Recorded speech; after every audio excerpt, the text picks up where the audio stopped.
Olá, gente, tudo bem?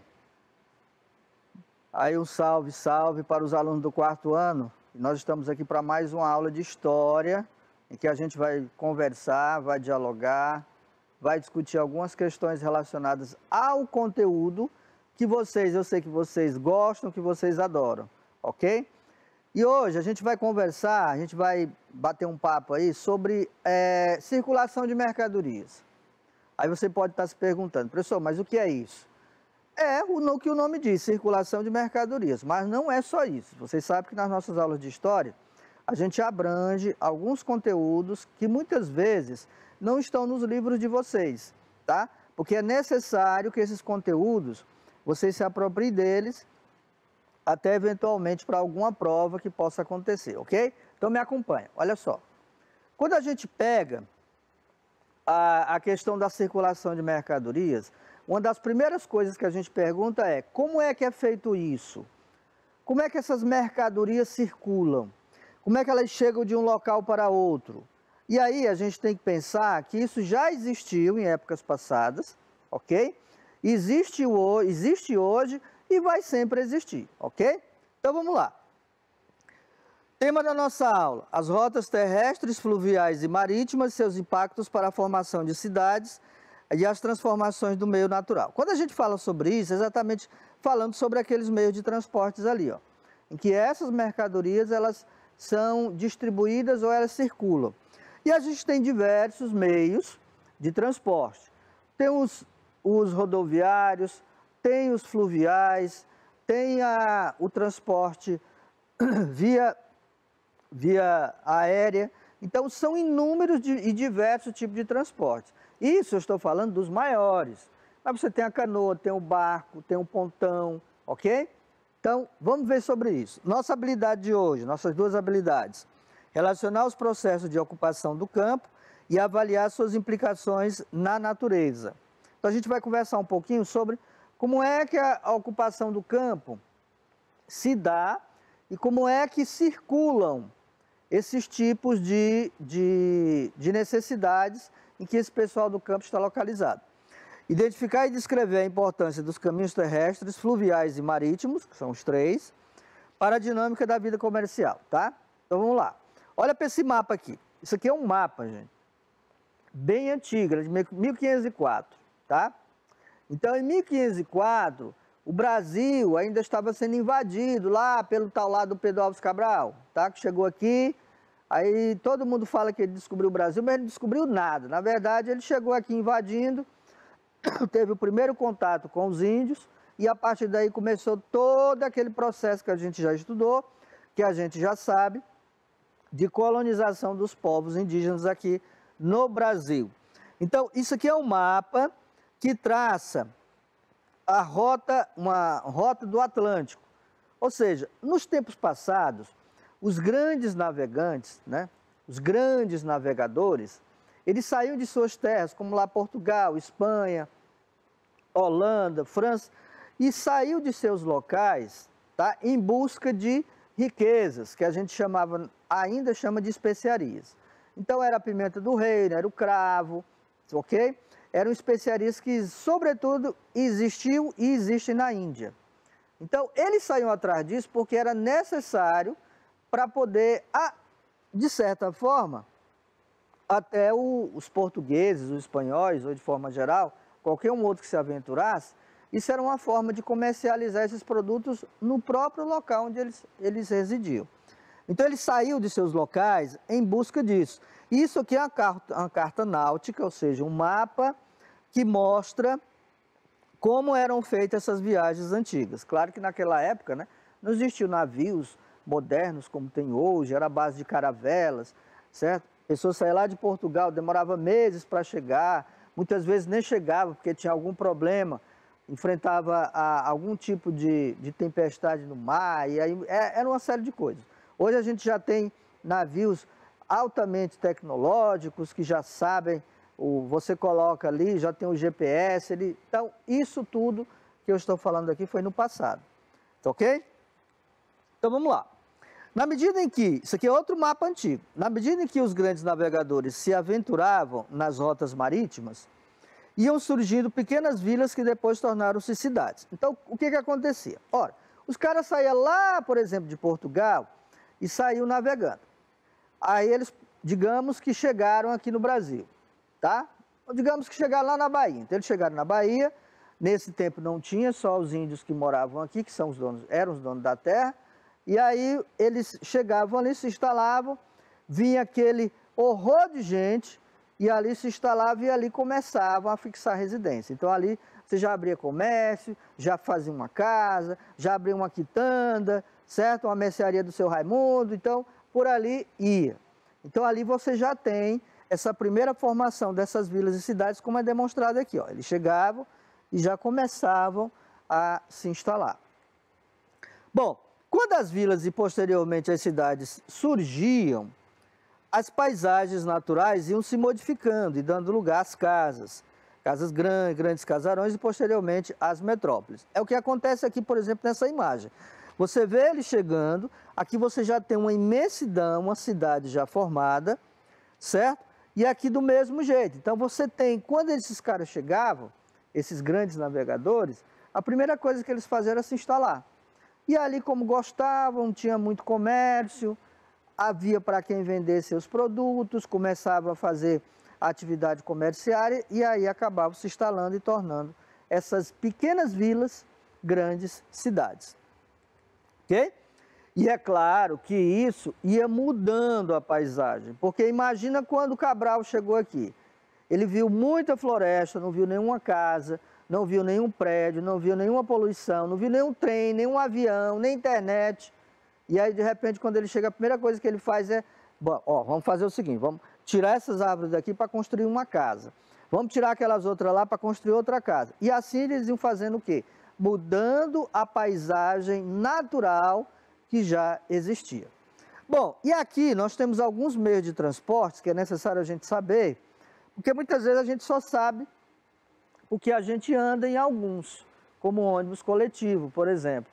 Mas a gente não sabe realmente quais são os meios de transporte em que circulam as pessoas, em que essas pessoas, certo, por necessidade, elas acabam precisando desse tipo de transporte. Então, na medida em que as pessoas iam se deslocando através dos meios de transporte, as cidades iam surgindo e as paisagens naturais iam desaparecendo. Então, aqui você tem o carro, a van, a bicicleta, a moto, o caminhão, tá ok? Ônibus e trem. Hoje nós já temos, por exemplo, motos, bicicleta elétrica e vai por aí afora. Bom, essas paisagens, quando elas iam se modificando, elas iam se transformando, certo? Então, no lugar de uma árvore, surgia, por exemplo, uma casa.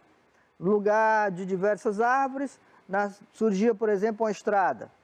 E assim eles iam mudando toda essa paisagem natural. E aí eu trouxe algumas questões para a gente refletir, né? A gente pensar, e vocês vão pensar junto comigo, ok? Então você vai fazer a pergunta aí comigo, tá na sua tela. Você vai perguntar e tentar responder junto comigo, ok? Então vamos lá. Vocês já pararam para pensar em quantos meios de transporte existem?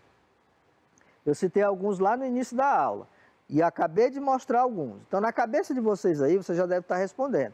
Ah, professor, tem o terrestre, certo? Tem, que a gente chama também de rodoviário, tem o aéreo, certo? Feito pelos aviões, tem o fluvial, que é feito pelos rios, tem os marítimos, que é feito pelos mares, certo? Então, provavelmente você já respondeu essa pergunta, ok? Beleza, então, bacana. Então, vamos lá para outra.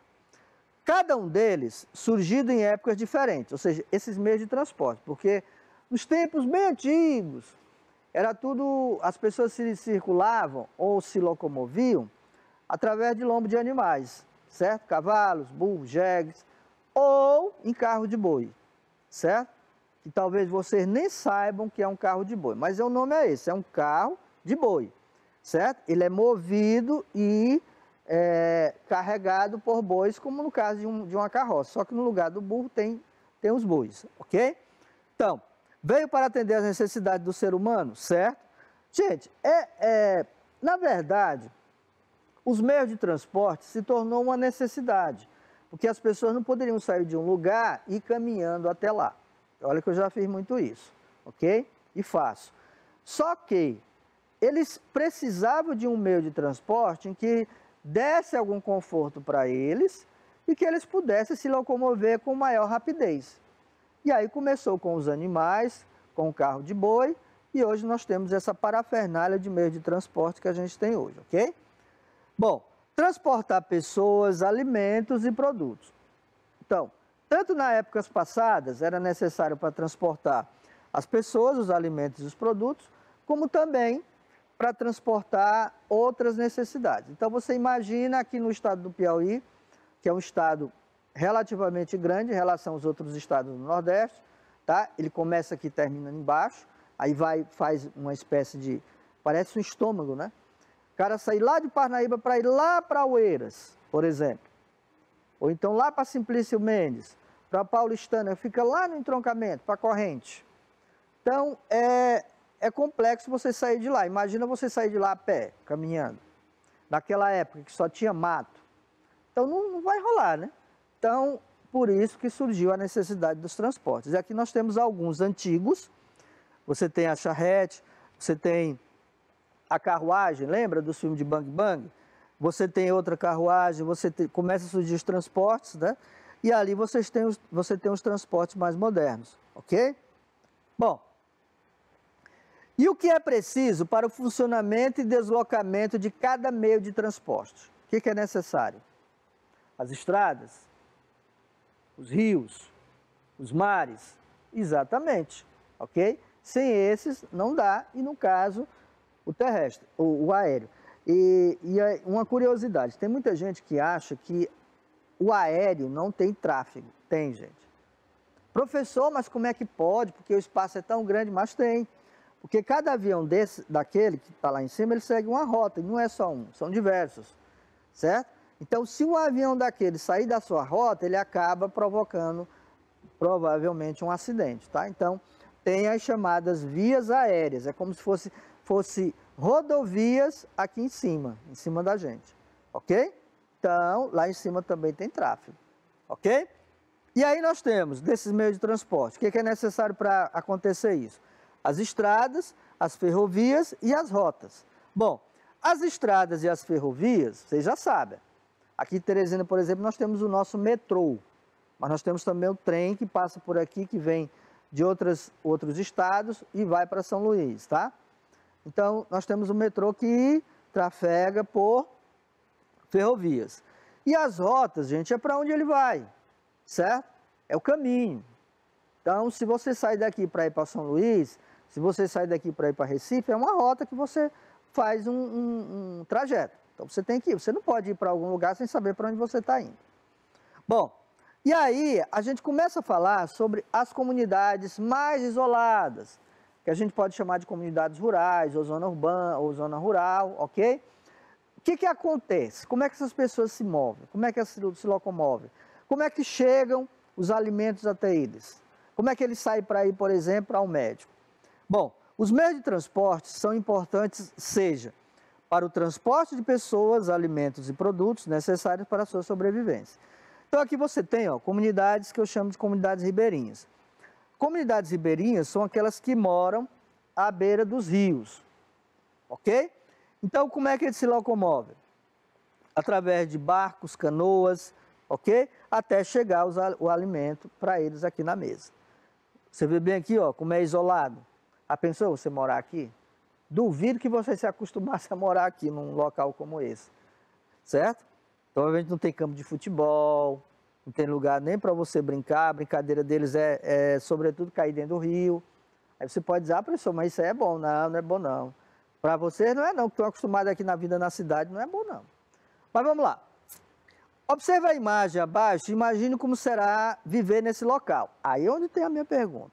Onde como as crianças brincam? Por exemplo, você está aqui, ó, à beira do rio. Como é que as crianças brincam aí? Do que as pessoas se alimentam? Aposto como na cabeça de vocês deve estar dizendo, ah, professor, deve ser de peixe, alguma caça. Provavelmente. Mas será que é só isso? O que mudou na rotina das pessoas quando a água do rio sobe, que no caso é o caso das cheias? Ó, se o rio sobe, aí o que acontece? As casas são suspensas. Isso aqui a gente chama de uma construção chamada palafita, tá? Palafita. que são essas casas, tem muito na região norte e na região do Amazonas, que são aquelas casas suspensas que ficam em cima da água, tá? Então, quando a água sobe, o que acontece? Muitas vezes não atinge a casa, porque eles estão sobre a água, tá? É diferente de quem está fixado, uma casa fixada no solo, de repente vem a enchente e aí inunda tudo. O processo de ocupação de zonas rurais altera o espaço, modificando o meio natural. Ou seja, até aqui na zona rural, quando você constrói uma casa, você acaba modificando esse espaço natural. Porque você vai ter que cortar árvores, você vai ter que fazer um capinado aqui, tá? Muitas vezes você vai acabar poluindo o rio, etc. Só que os ribeirinhos, eles são muito espertos para isso. Bom, o surgimento do homem, desde o mais primitivo, que começou a interferir no meio a partir do corte de uma árvore para a construção de um abrigo e para a caça, impactou e transformou o espaço geográfico. Então aqui nós temos alguns tipos de alterações do ambiente natural. Quando eu falo ambiente natural, é as florestas, são os rios que estão ali, são as lagoas, ok? Então aqui você tem, ó, na zona rural, pessoas que acabaram plantando. Aqui você tem grandes plantações, aquelas grandes plantações de soja. Então, acabou-se, de certa forma, tirando muitas árvores dali, mudando alguma coisa, alterando, para poder dar lugar a grandes plantações. E aqui você vê o exemplo, ó. Você tem aqui, verdinho, verdinho, olha a diferença, ó. Tá vendo? Tudo cinza, né? Cinza. E não é isso que a gente quer. A gente quer algo mais verde. Dá para aliar o comércio e a circulação de mercadorias e pessoas com a natureza? Dá. Basta a gente querer, ok? Você já viu ou foi a um lugar parecido com esse? Aí você diz, professor, eu conheço, é a horta comunitária lá de Seu do Mucambinho. Muito bem, tudo bem, tá? Pode ser. E aqui, ó, é uma região do campo. As pessoas que têm plantações ou que trabalham nelas podem viajar o tempo todo? Ou então mudar de uma cidade a outra, todas as vezes que quiserem? Então, pessoas que são fixadas no campo, pessoas que moram lá na zona rural, elas podem sair, se mudar em qualquer tempo, em qualquer local, em qualquer lugar? Pode? Não, porque elas estão fixadas ali, tá? Geralmente a necessidade, por causa da seca, necessidade de sobrevivência, faz com que essas pessoas se mudem para as grandes cidades, que isso a gente chama de migrações. Mas não é o caso aqui. Essas pessoas estão bem fixadas, sobrevivem através de plantações, sobrevivem através da natureza, então estão bem ali, obrigado, ok? A fixação do homem no local fez com que este transformasse o espaço rural cada vez mais num espaço urbano. Então, quando você chega num local que você começa a transformar, construir uma casa, de repente da casa surge um prédio, certo? Do prédio surge outro, e aí você vai modificando, aí você vai transformando esse espaço rural no espaço urbano. Bom, olha para essas duas imagens. Triste, né, gente? Triste. Aqui você tem, são regiões da floresta amazônica totalmente devastadas. Ó. Cinza, cinza. Por quê? Porque as pessoas acabam destruindo o meio simplesmente para plantar e sem nenhum controle. Isso aqui é o problema. É como se você alguém chegasse na sua casa e dissesse, olha, vamos derrubar essa casa aqui já já. Mas por quê? Não, porque tem que derrubar porque a gente vai construir um prédio aqui, vamos construir um shopping, vamos construir um grande supermercado. É assim que funciona. Então, ele entra e ali começa a destruir. Essa é a ocupação do espaço rural. Ao ocupar o espaço natural, o homem destrói e altera o meio ambiente. Isso é claro. Daria para ocupar esse espaço sem agredir o meio ambiente? Daria. Mas o problema é que, de certa forma, nós ainda somos muito egoístas e acabamos não dando valor ao meio natural que a gente tem. E vocês são a geração que daqui a 30 anos podem estar sofrendo por causa disso. Então, olha o alerta, tá? Ok? Olha a falta de água, a gente já está vendo muita coisa ruim devido à degradação do meio ambiente. E isso pode piorar. E vai piorar se a gente não tomar providências, ok? Bom, mas essa relação é sempre tranquila e harmoniosa, ou seja, essa relação quando o homem chega no espaço, tá? E começa a mudar o meio natural? Não. Muitas vezes, os seres humanos exploram, além da conta, a natureza, provocando profundas alterações sobre o meio natural. Quando áreas inteiras de florestas são devastadas ou quando rios são profundamente poluídos. Observa-se o impacto da sociedade sobre a natureza, tá? Então imagina, gente, Teresina. Teresina não é como é hoje, ok? Há mais de 160 anos atrás, Teresina basicamente era muito mato, muito verde. Tanto é que Teresina, há um tempo atrás, era conhecido como Cidade Verde e acabou perdendo esse título para outra cidade, ok? Porque começou a destruir suas áreas verdes.